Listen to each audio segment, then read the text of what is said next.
তাই তো তুই এত কঠিন কঠিন তো সহজ করে কিভাবে দিতে পারলে? ওরে বাপরে বাপ, ডিমগুলো নিয়ে এসে তো কাল আমিও খাবো, আমারও বুদ্ধির দরকার।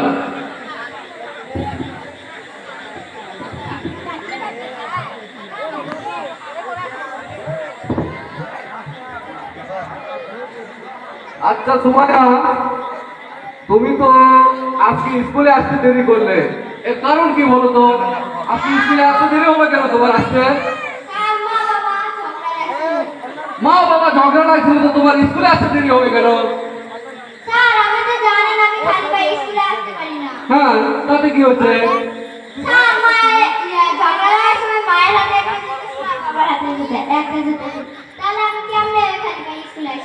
ওরে বাপরে বাপ, তোমার মা বাবার ঝগড়ার জন্য তো আলাদা জুতো কিনে দিতে হবে। কালকে তুমি আসো, জুতো কিনে দেবো তোমায়।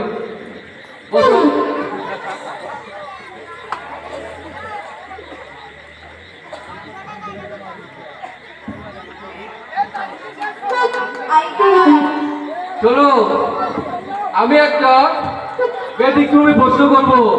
আমাদের ব্যতিক্রম ভয় হচ্ছে ভাই, দেখি উত্তর দিতে পারি কিনা। তুমি একটু বুঝায় বলো তো আমায় যে আগের যুগের প্রেমিক প্রেমিকা আর এখনকার যুগের প্রেমিক প্রেমিকের মধ্যে পার্থক্য কি? খুব সহজ মনে হচ্ছে, আমাকে একটু বুঝিয়ে বলো তো।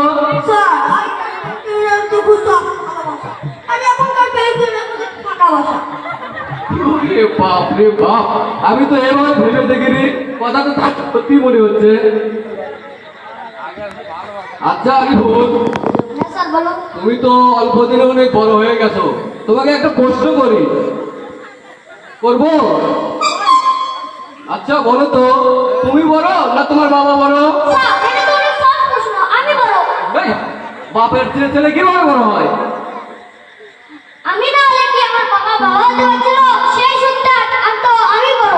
উনি তোমার সূত্র তো মাথা খারাপ করে সূত্র বলো। এই হামজা, তুমি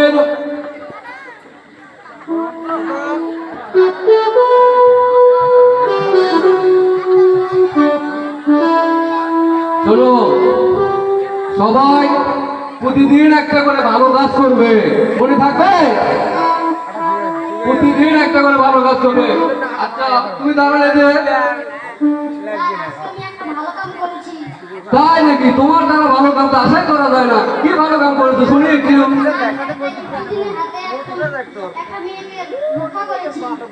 তাই নাকি? তো কিভাবে করলে রক্ষা? বাপরে বাপ, তার মানে ইংরেজি করতে যাচ্ছিল না।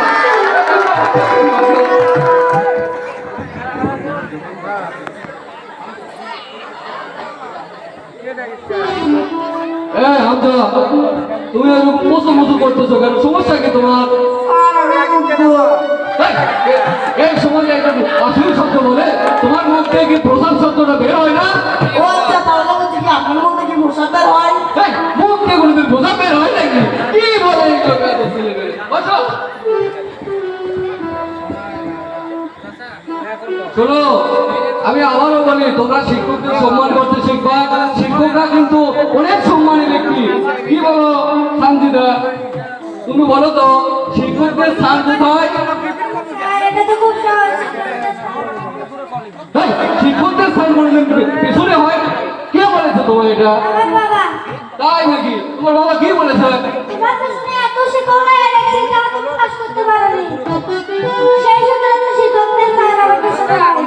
এত কঠিন সূত্র ব্যবহার করে তুমি শিক্ষকদের পেছনে ফেলেছ? বসো বসো বসো। আচ্ছা মাহির, তোমার বাবাকে তো কয়দিন হলে দেখছি না, মাঝে মাঝে বাজারে দেখা হয়, তো তোমার বাবা কি করে?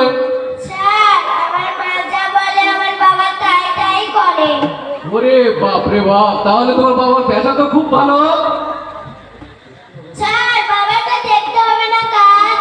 হ্যাঁ ঠিক আছে, তুমি যেরকম সুন্দর তোমার বাবার পেশাও এরকম সুন্দর। বসো।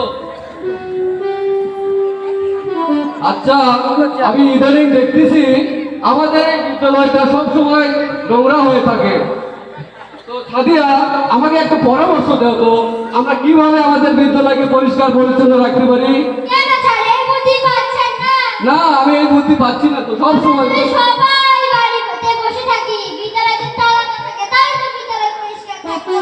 ওরে বাপরে, দেখছেন পড়া ভাগিটা কি বুদ্ধি! হায় হায় হায় হায়, এখনকার ছেলে মেয়েরা কত চালাক হয়ে গেছে। চলো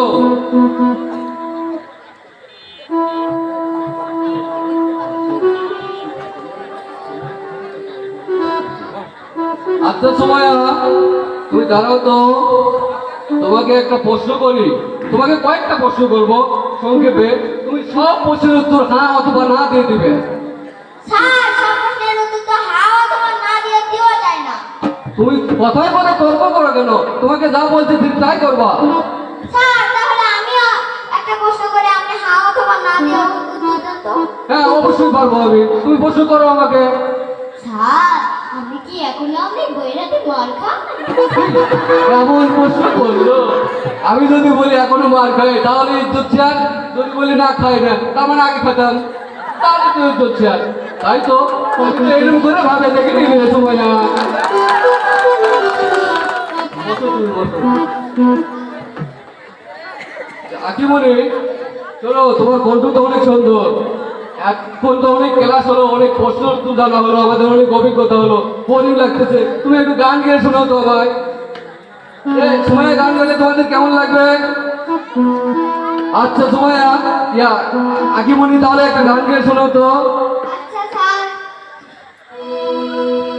যদি রাত পোহালেই শোনা যেত ওই খাতাগুলো আর নাই, তবে আমরা পেতাম এক সুখের জীবন, মা বাবা পেত এক দুঃখের জীবন।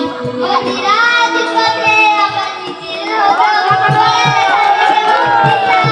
মুক্তি চাই। উনি গানের লেখক কেড়ে পড়ালেখা থেকে মুক্তি চাই মিছিল করবে, এরা কি রকম হয়ে গেছে। শোনো এই ফাহিম, তোমাকে তো হোমওয়ার্ক দিয়েছিলাম। শোনো এই ফাহিম, দাঁড়াও, তোমাকে তো হোমওয়ার্ক দিয়েছিলাম। কি হোমওয়ার্ক দিয়েছিলে একটু বলো তো। রচনা লিখে আনতে বলেছিলেন স্যার। আচ্ছা, তো তুমি কি রচনা লিখে আনছো? লুঙ্গির রচনা লিখে আনছি। এই লুঙ্গির আবার রচনা হয় নাকি? এত লিখতে বললে সহজ। তাই নাকি? বড় লেখক হয়ে গেছে, দেখি পরে শুনেও তো কি লেখছো তুমি। লুঙ্গি একটি ঢিলে ধরা ঝুঁকিপূর্ণ পোশাক। হ্যাঁ কোনো চেন না আছে কোনো বোতাম। তাই তো, হ্যাঁ। মধ্যে হয়। আচ্ছা। ইহা যে কোনো সময় ফেটে যেতে পারে। তাতে কোনো সন্দেহ নেই। হ্যাঁ, তাই তো। আবার বাতাসের সামনে দাঁড়ালে ডিঙ্গি নৌকার মতো ইহা পৃষ্ঠে নিয়ে যেতে পারে। আচ্ছা, আচ্ছা, আচ্ছা। একটি মান সম্মান আকাশে বাতাসে ওঠানামা করে। যাই হোক, জীবনের প্রথম যেদিন লুঙ্গি পরে ঘুমাই, আচ্ছা, কি খাতে নিচ্ছে?